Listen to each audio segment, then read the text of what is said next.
Necesito aprender un poco aquí, necesito aprender un poco allí, necesito aprender más de Dios, porque Él es quien cuida de mí.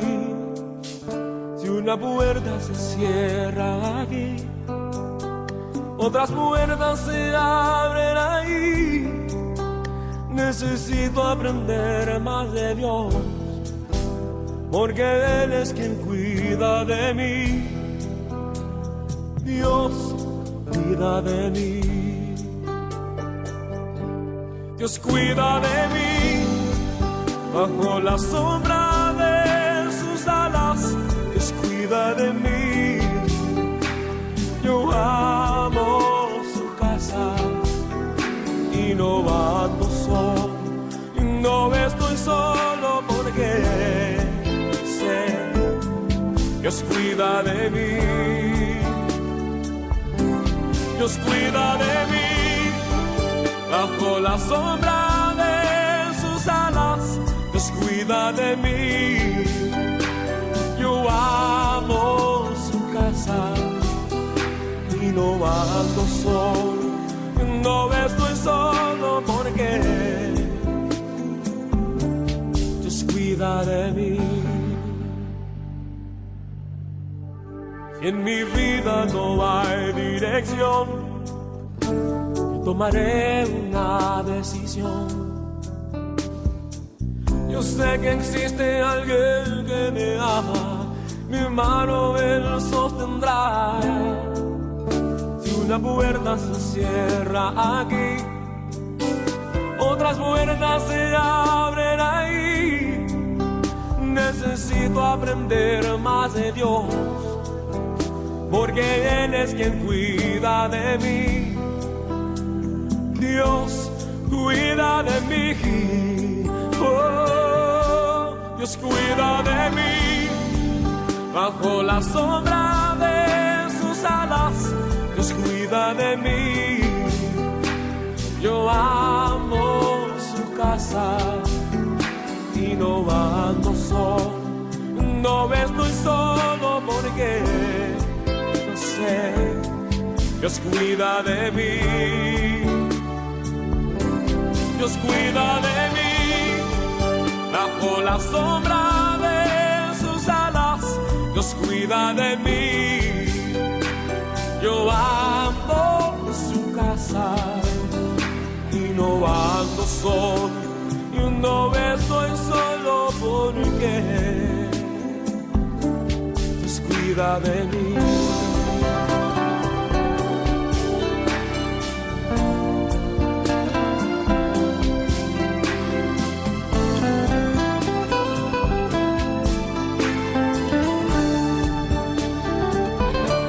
Dios cuida de mí bajo la sombra de sus alas.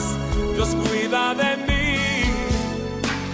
Yo amo su casa y no ando solo, no estoy solo porque no sé.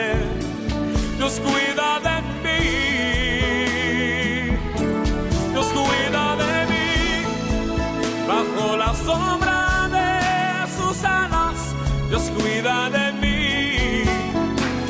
Yo amo su casa y no ando solo, no estoy solo porque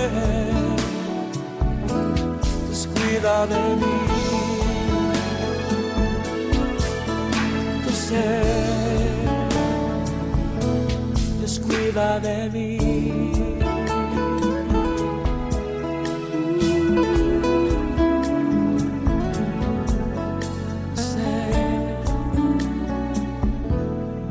Cuida de mí.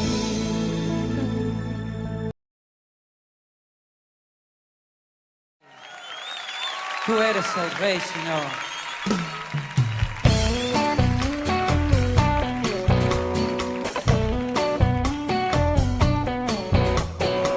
Única razón de mi adoración eres tú, mi Jesús. Mi único motivo para vivir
aplauso, Señor.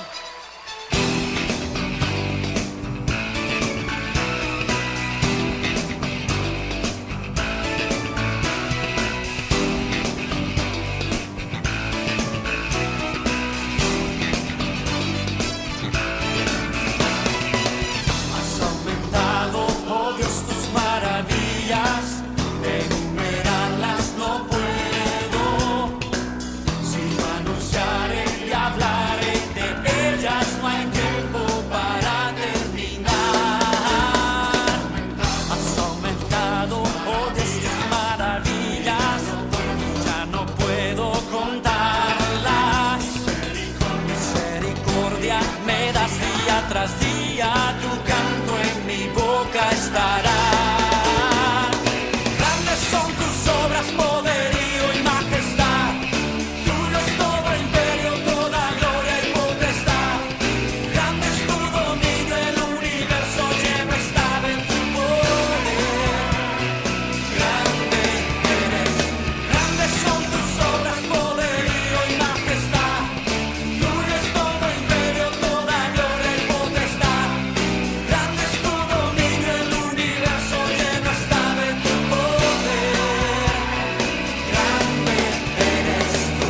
¿Cuántos dicen amén a eso?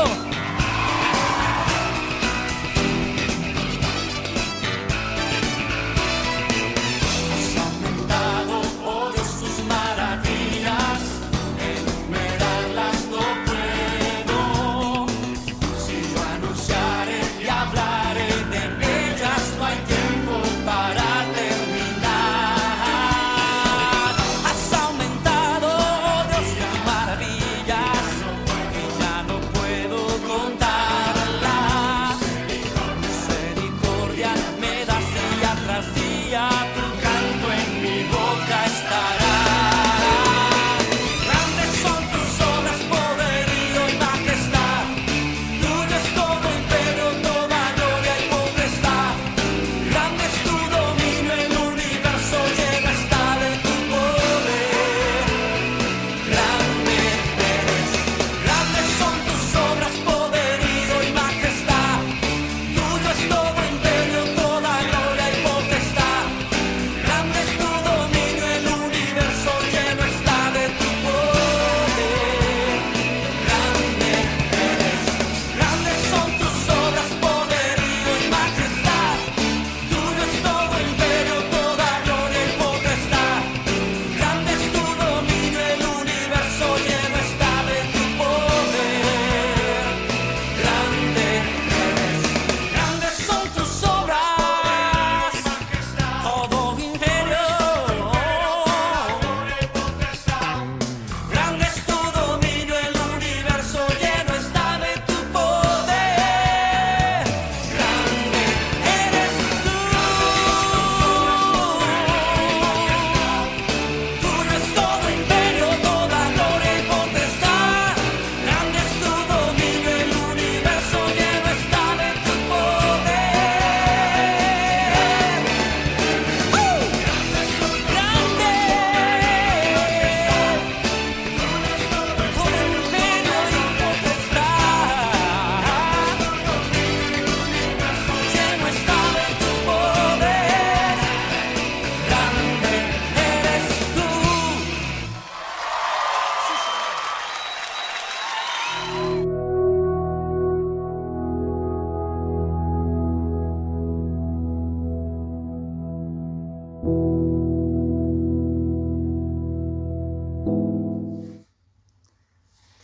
Muy buenas noches, mis amados y queridos hermanos. Les amo en el amor de Cristo Jesús. Hablándoles desde aquí, desde la ciudad de Lebanon, el estado de Pensilvania, Estados Unidos de Norteamérica, compartiendo con ustedes el estudio número 3 del libro que estamos estudiando, el libro de Ruth. Vamos a orar. Te damos gracias, Padre, en este día maravilloso que nos has regalado, porque tú eres bueno, para siempre tu misericordia. Gracias, Señor, por este tiempo que vamos a compartir con nuestros hermanos. Este estudio, Señor, que sea de bendición para cada uno. que nos edifiquemos, Señor, con esta palabra que viene de ti, que seas que nos hables en esta noche por medio de tu Santo Espíritu. Oramos en el nombre glorioso de Jesucristo, tu Hijo amado, nuestro Señor y Salvador, para quien sea toda la honra y la gloria. Amén. Continuando con nuestro estudio del capítulo 2 de Ruth, leamos una vez más el versículo 3. Dice, fue pues y al llegar se puso a espigar en el campo tras los segadores, y aconteció que aquella parte del campo era de Booz, el pariente de Elimelech. Decíamos en nuestro estudio anterior que Ruth había salido de donde espigar. Era sumamente importante que Ruth fuera al campo de Booz, de cara al nacimiento del Señor Jesucristo en Belén. Pues bien, vemos que Ruth tenía el permiso de Noemí para espigar para las dos. Ella entonces fue y recogió espigas en el campo de Booz. Aunque ella no le conocía, vimos además que este versículo 3 dice, y aconteció que aquella parte del campo era de Booz. Ahora, aconteció es aquí una palabra de ventura, implica algo que sucede sujeto a la contingencia de lo que depare la suerte. Ahora, hay quienes explican la llegada de Ruth al campo de Booz diciendo que fue guiada directamente por el Señor. Algunos creerán que una voz le habló a Ruth desde los cielos diciéndole a dónde debía ir, pero según lo que sabemos, a ella no le fue dada ningún sueño ni visión que le revelara el campo donde debía espigar. Por lo que a ella se refiere, y desde un punto de vista humano, todo aconteció así como por casualidad. Pero desde el punto de vista divino, no fue así. Para algo tan importante como esto, uno creería que Dios estaría allí mismo, guiándola directamente como si lo hubiera hecho por medio de un mapa de carreteras. Pero no fue así como Dios la guió. Permítanos decir que Ruth había orado en cuanto a esto y que Dios se sirvió de las circunstancias para guiarla. Dios nos guía a través de su palabra, de su espíritu, y a veces lo hace a través de las circunstancias. Creemos que el Señor nos guía así como guió a Ruth. Creemos que usted hubiera estado con Ruth, por ejemplo, aquel día cuando salió a recoger espigas. Podría haberle dicho, Ruth, ten cuidado a donde vayas. Y probablemente ella le habría respondido, sí, claro, tendré cuidado. Usted podría preguntarle más tarde, ¿por qué pues escogiste el campo de Booz? Y creemos que ella le contestaría, bueno, lo escogí porque miré el campo al otro lado del camino y nadie estaba espigando allí. Pero en este campo había tantos que espigan que di por sentado que el dueño del campo debía ser un hombre muy generoso. Y así, estimado hermano, de esa misma manera, Dios quiere guiarnos hoy en día. Escucha bien. Dios quiere que permanezcamos cerca de Él. No nos va a entregar ningún mapa de carreteras con nuestro camino trazado. Él nos dijo en el Salmo 32, versículo 8, te haré entender y te enseñaré el camino en que debes andar. Sobre ti fijaré mis ojos. Tenemos que estar muy cerca de Él para poder ser guiados. No podemos simplemente correr a Dios para asirnos de su voluntad en el último momento, cuando ya nos hallamos en. Se trata de permanecer cerca de Él en todo momento. O sea, en todas las 24 horas del día, los 168 horas de la semana, los 365 días del año, debemos estar permanentemente conectados. No es solamente cuando tenemos el devocional en la mañana o en la noche. Permanentemente debemos estar en una actitud de oración con nuestro Padre Celestial. Ahora observemos lo que ocurrió cuando Ruth entró en el campo. Leamos el versículo 4 de este capítulo 2 de Ruth. Llegaba entonces voz de Belén y dijo a los segadores, el Señor sea con ustedes, el Señor te bendiga, le respondieron ellos. Observemos las relaciones cordiales entre vos y sus trabajadores. Ahora, el versículo 5 dice lo siguiente, Luego Boaz le preguntó a su criado, el encargado de los segadores, ¿de quién es esta joven? Después de que las personas se pusieron a espigar, Boaz entró en su campo, habló a su siervo, quien estaba encargado de los segadores.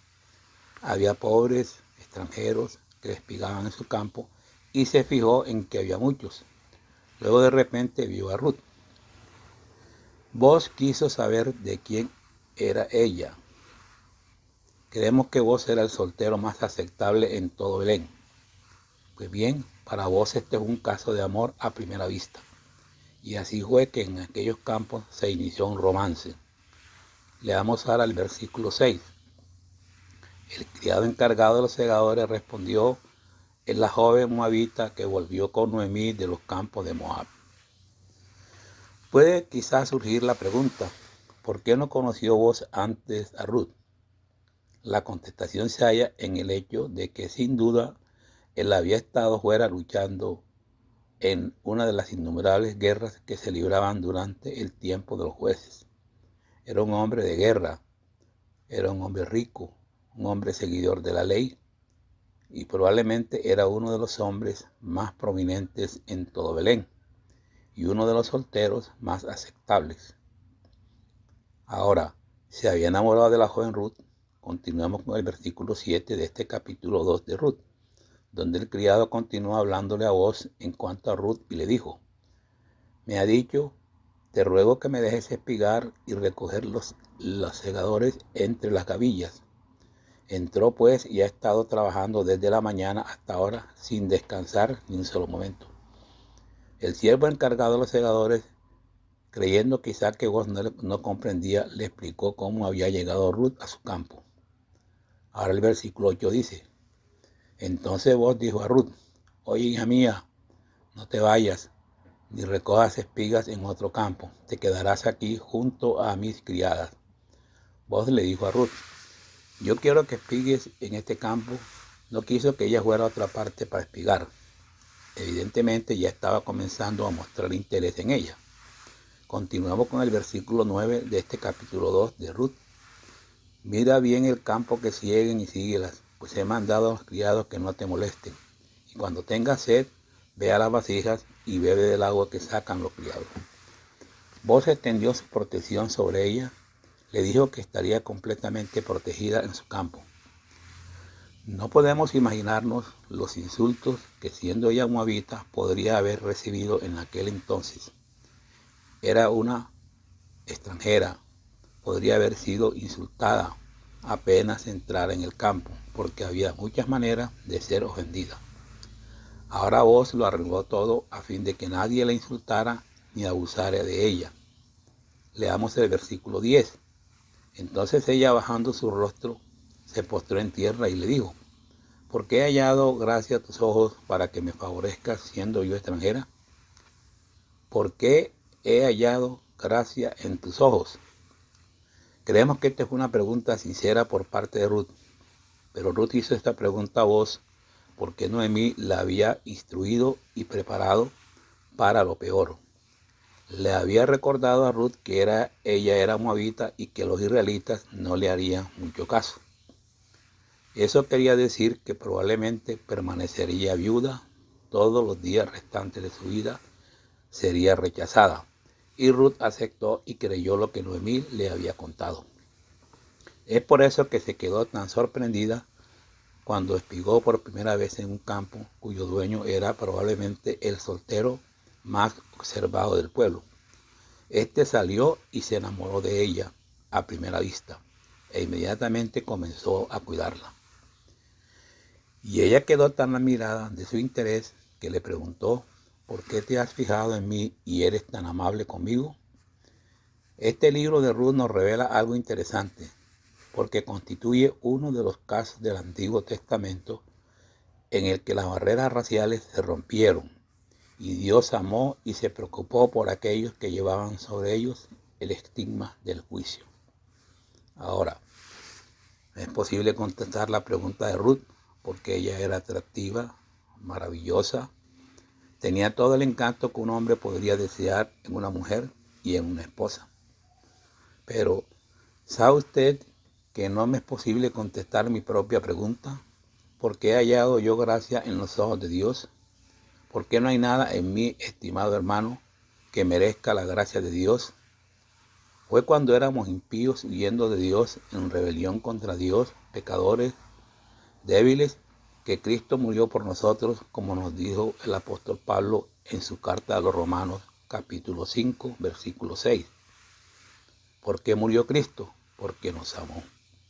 Vio nuestra necesidad de la salvación, vio cuán indignos éramos, y por eso hallamos gracia en sus ojos.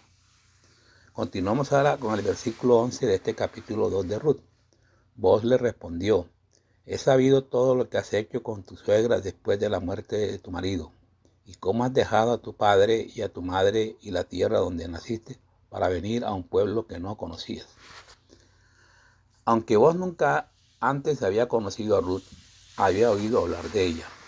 Tenemos la idea de que muchos le habrán hablado de la joven que había regresado con Noemí, de su bondad y de su belleza. Seguramente le contaron cómo ella había dejado su tierra natal y se había identificado con el Dios de Israel y con su pueblo. Luego de conocer la voz, no podía creer que ella fuera tan maravillosa. Quizás le habían dicho lo mismo en cuanto a muchas otras, y por tanto él no tenía mucha prisa en averiguar si en este caso era verdad o no. Pero vemos entonces que ella entró a su campo, él la vio y se enamoró de ella. Vos continuó hablando aquí en el versículo 12 y dijo: que el Señor te recompense por ello y que recibas tu premio de parte del Señor, Dios de Israel, bajo cuyas alas has venido a refugiarte. Ruth había confiado en el Señor. Por tal motivo había tomado la decisión de dejar su tierra de Moab. Había declarado que el Dios de Noemí sería su Dios. Había abandonado la idolatría para confiar en el Dios vivo y verdadero. Era ya una hija de Dios. Vos se dio cuenta de que él solo no podía recompensarla lo suficiente por su obra, y por tanto oró que ella fuera abundantemente recompensada por el Señor. Ahora veamos lo que Ruth dijo en el versículo 13. Ella le dijo: Señor mío, me has mostrado tu favor y me has consolado. Has hablado al corazón de tu siervo, aunque yo no soy ni siquiera como una de tus criadas. Ruth aceptó la hospitalidad bondadosa que le fue extendida y reconoció el hecho de que vos había traído paz a su corazón. Recalcó el hecho de que era extranjera y que no era siquiera como una de sus criadas. Pero ella no era como las otras criadas, y esa fue la razón por la que vos se fijó en ella. La belleza física de la joven gentil, junto con su hermoso carácter, hicieron surgir el amor en el corazón de vos. Ahora nosotros tenemos un Salvador que nos ama hoy, y nosotros debemos amarle a Él. El apóstol Juan nos dijo en su primera carta, capítulo 4, versículo 19, que nosotros le amamos a Él porque Él nos amó primero. Estimado hermano, queremos que usted vea que en este pequeño libro de Ruth tenemos una historia continuada. Ruth entró en el campo que pertenecía a vos para espigar. Al principio dijimos que hay muchísimos que interpretan el episodio de aquel día como resultado de la suerte o la casualidad. Pero en el programa de Dios no hay tal cosa como suerte, ni casualidad, ni accidentes. No existe la casualidad en el plan de Dios, que es perfecto. Existe la causalidad. Esta es la diferencia. Pero en el programa de Dios no hay tal cosa como suerte. Como el resto de la historia bien lo ilustra, este no fue un hecho fortuito, sino el resultado de la dirección de la mano invisible de Dios. Todo esto sucedió según la dirección y la guía de Dios. Este es un caso de entre millones de tratos providenciales de Dios en los asuntos diarios de los seres humanos. Dios estaba determinando todos los eventos en la vida de esta extranjera, a fin de que ocupara una posición estratégica y fuera un eslabón importante en la genealogía bíblica, en la sucesión de las generaciones, como una cadena de color rojo, el rojo de la sangre de la redención que se extiende a través de todas las escrituras. Cuando leemos más adelante, al final del capítulo del libro de Ruth, nos daremos cuenta que Ruth está en la línea mesiánica, o sea, de donde vino y nació nuestro Salvador Jesucristo. Más años más adelante, un hombre llamado Pablo escribió en Romanos 8:28, Dios dispone todas las cosas para el bien de quienes lo aman. Dios dispuso todas las cosas para el bienestar de Ruth y de su suegra Noemí. En el análisis final, ningún hecho accidental puede ocurrirle al Hijo de Dios. Nada puede pasarle al cristiano sin el permiso de Dios. La suerte y el azar es eliminado de la vida del Hijo de Dios, porque él es como Job, el cual Satanás dijo en el capítulo 1 de Job, versículo 10, ¿no le has rodeado de tu protección a él y a su casa y a todo lo que tiene? El cristiano, escucha bien mi hermano, puede levantarse en medio de las vicisitudes angustiosas de la vida y afirmar, cual el apóstol Pablo, lo que leímos ahorita en Romanos 8:28. Dios hace que las circunstancias obren a nuestro favor, así sean las más adversas. No importa cuál circunstancia sea la que enfrentemos en la cotidianidad. Creemos que en la actualidad es importante para cualquier hijo de Dios no esperar hasta que se haya un punto crítico de la vida para volverse precipitadamente a Dios y vivir cerca de Él. Escucha bien, un cristiano debe caminar con Dios día a día. Yo agregaría hora a hora, yo diría minuto a minuto, yo diría segundo a segundo, a fin de que cuando se encuentre en un momento crítico, pueda elegir con serenidad el camino por el que debe andar, el camino que Dios quiere que siga para su propio bien. A veces cuando una persona llega a un punto crítico, queda como bloqueada, inmovilizada y no sabe qué debe hacer. Otros, por el contrario, se dejan guiar por los impulsos momentáneos, las emociones, y toman rápidamente una decisión como si estuviesen huyendo hacia adelante. Pero el Hijo de Dios tiene los recursos divinos a su alcance y puede encomendar su camino a Dios y tomar una determinada dirección, sintiendo al mismo tiempo paz. Leamos el versículo 14 de este capítulo de Ruth. A la hora de comer, Boaz le dijo, ven aquí, come del pan y moja tu bocado en el vinagre. Se sentó ella junto a los segadores y él le dio del guiso, como comió hasta quedar satisfecha y aún sobró. Boaz invitó a Ruth a almorzar con él. No fue a ningún festín de manjares especiales, pero la comida apropiada para las circunstancias en que se encontraba. Boaz era un hombre pudiente, pero comía con sus trabajadores, y así se preocupó de que Ruth tuviera lo suficiente para comer. Probablemente para ella fue la mejor comida que había comido desde hacía mucho tiempo.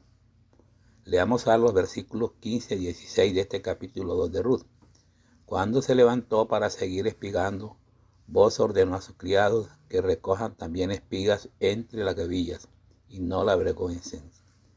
Dejen también caer para que ella algo de los manojos, déjenlo para que ella lo recoja y no la reprenda.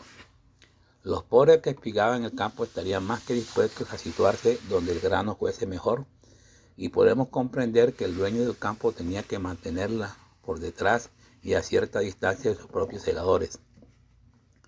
Imagínese usted un hombre que es dueño de un campo diciendo a sus obreros que dejen que una campesina espigue entre las gavillas. Si ella segaba donde ellos trillaban y recogía una de las gavillas, no debían decirle ni una sola palabra. Debían dejar que ella la recogiera. Y ahora, ¿qué fue lo que dijo Boaz? Les estaba diciendo a sus trabajadores, a sus criados, que observaran a Ruth, y si ella espigaba tras ellos, debían dejar caer una gavilla o dos y seguir como si nada hubiera pasado.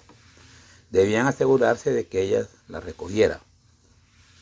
¿Sabe usted lo que él les dijo? Era conforme a la ley mosaica. Vos conocías bien la ley e instruyó a sus empleados al respecto. Leemos en Deuteronomio capítulo 4, versículo 19. Cuando ciegues tu mies en tu campo y olvides que alguna gavilla en el campo, no volverás para recogerla, será para el extranjero, el huérfano y la viuda, para que te bendiga el Señor tu Dios en toda la obra de tus manos. Esta fue la manera en que Dios cuidó de los pobres en aquel entonces, y según este versículo, vos recibirías una verdadera bendición del Señor por su manera de tratar a Ruth. Leamos ahora versículos 17 al 19 de este capítulo 2 de Ruth. Espigó pues en el campo hasta la noche, y cuando desgranó lo que le había recogido, eran más de 20 kilos de cebada. Los tomó y se fue a la ciudad, y su suegra vio lo que había espigado. Luego sacó también lo que había sobrado después de haber quedado satisfecha, y se lo dio. Su suegra le preguntó: ¿dónde has espigado hoy? ¿Dónde has trabajado? Bendito sea el que te ha favorecido. Ella contó a su suegra quien había trabajado, y añadió: el hombre con quien he trabajado hoy se llama Boaz. Noemí vio que Ruth había espigado mucho más de lo que había podido obtener una mujer normal trabajando en el campo en un solo día. Había recogido muchísimo más que lo ordinario, lo cual sorprendió a Noemí, porque parecía haber sucedido lo que ella creía que nunca pasaría. En otras palabras, alguien se había fijado en Ruth. Ruth le contó a Noemí cómo había espigado en el campo de Boaz. Francamente, su nombre no significaba nada para Ruth. Ella no sabía quién era Boaz, ni su posición en la comunidad, pero Noemí sí lo sabía. Todo lo que sabía ella era que él se había portado de una manera bondadosa con ella. No creemos que a esta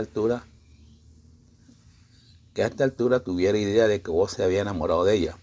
Su suegra le había dicho que nadie se fijaría en ella porque ella era extranjera, y Ruth se había mentalizado con respecto a la viudez y a la pobreza perpetua. Recordemos cuando ella le había preguntado a Boaz con verdadera sorpresa: ¿por qué he hallado gracia en tus ojos? A través de los siglos, desde antes y después de Ruth, hombres y mujeres se han visto alcanzados por el amor de Dios. Personas de todas las condiciones que han vivido como si Dios no existiera, y que ellas mismas no se estimaban a sí mismas, y estaban profundamente descontentas con su carácter, con su forma de ser, descubrieron con asombro que a pesar de todo, Dios las amaba. Una de esas personas, el poeta Juan Bautista Cabrero, pensando en la muerte de Jesucristo, lo expresó en un himno de la siguiente manera: sé también que aunque soy nada, me amas con tan vivo amor, que por mí viertes tu sangre para ser mi redentor, y es que me aclara la luz, el misterio de la cruz. Bellísimo poema. En esta noche, Señor, te damos gracias por la palabra que hemos proclamado, que hemos enseñado, Señor. Gracias porque debemos ver siempre tu cuidado, y tu misericordia y tu amor siempre con nosotros, Señor, porque en todas las circunstancias que vamos a enfrentar en la vida cotidiana, Señor, siempre vamos a tener la seguridad que sea cual sean estas circunstancias, las más adversas que puedan ser, como la enfermedad, como la muerte, como cualquier situación adversa, cualquier circunstancia adversa, Señor, será siempre para nuestro bien. Es lo que tu palabra dice y nosotros la creemos, Señor, la aceptamos, la proclamamos. Bendito sea tu nombre, Señor. Que este estudio, esta enseñanza de este día sea para nosotros, sirva de aliento, de fortaleza, y nos anime, Señor, a permanecer firmes en tu palabra y en lo que ella nos enseña. Bendigo la vida de mis hermanos en sus respectivos lugares, en sus familias, guárdales y protégeles. Oramos en el nombre de Jesús. Amén.